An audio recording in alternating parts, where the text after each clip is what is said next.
నూజివీడి IIIT ఉద్యోగులు జీతాల కోసం ఆందోళన చేపట్టారు. ఆర్జీయూకేటీ ఛాన్సలర్ కేసీ రెడ్డి తీరుపై ఉద్యోగులు ఆగ్రహం వ్యక్తం చేశారు. వైసీపీ ప్రభుత్వంలో యూనివర్సిటీ అవినీతి అక్రమాలకు నిలయంగా మారిందని ఆరోపించారు. ఛాన్సలర్ వాహనాన్ని క్యాంపస్లోకి రాకుండా అడ్డుకున్నారు. 6 ఏళ్లుగా తమకు జీతాలు పెంచలేదని, ఉద్యోగుల జీవితాలతో ఆడుకుంటున్నారని ఆరోపించారు ఉద్యోగులు.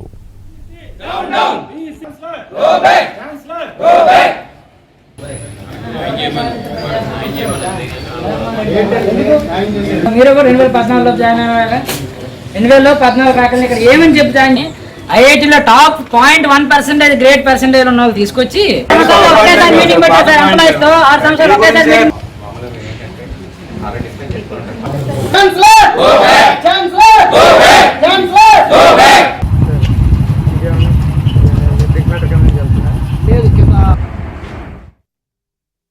ఆ తర్వాత ఆంధ్రప్రదేశ్లో ఉన్న కాంట్రాక్ట్ ఎంప్లాయీస్ అందరికీ పెరిగాయండి జీతాలు. కానీ ఇక్కడ ఉన్న ఆర్జీకేట్లో పనిచేస్తున్న అసిస్టెంట్ ప్రొఫెసర్కి మాత్రం రూపాయి జీతం కూడా పెరగలేదండి. అడిగితే ఆన్సర్ చెప్పే అధికారం లేరండి. అది ఎంత ఆవేదనకు గురి చేసిందంటే మాకు తెలియదు. ఆన్సర్ చెప్తే అధికారం లేరు. ఇది ఇవ్వకపోయినా సరే మా హైకోర్టుకి వెళ్ళామండి. మా పే స్కేల్ ప్రకారం ఆ ఇంటర్ ఆర్డర్ పాస్ చేసింది ఆనరబుల్ హైకోర్టు.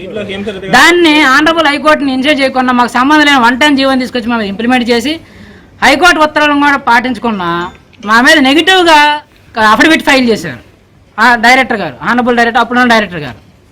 ఆయన వెళ్ళి అడిగితే ఆయన ఏదో ఆన్సర్ చెప్తారు. ఆన్సర్ చెప్పేవాడు కుదరలేదండి. మాకు ఆ జీతం పెంచబడి ఆన్సర్ చెప్పేవాడు కుదరలేదు. ఈ 5 సంవత్సరాలు ఓపిక పట్టాము, మాకు న్యాయం జరగలేదు. ఆ ఒక్క రీజన్తో మేము వచ్చేసాము. సార్ మా చేత మేము అన్ని వర్క్ చేయించుకుంటున్నాం సార్. మేము నూజివీడికి రిక్రూట్ అయినా కానీ శ్రీకాకుళం కొత్తగా వచ్చిన క్యాంపస్ ల్యాబ్లు కూడా ఎస్టాబ్లిష్మెంట్ చేస్తున్నాం. అవసరమైతే శ్రీకాకుళం స్టూడెంట్స్ ల్యాబ్లు కండక్ట్ చేస్తున్నాం సార్. మా చేత వర్క్ పరంగా వచ్చేసరికి అన్ని పనులు చేయించుకుంటున్నారు. మాకు ఏదైనా బెనిఫిట్ ఇవ్వాల్సి వచ్చేసరికి మీకు ఎలిజిబిలిటీ లేదని చెప్పి సింపుల్గా తప్పించుకుంటారు.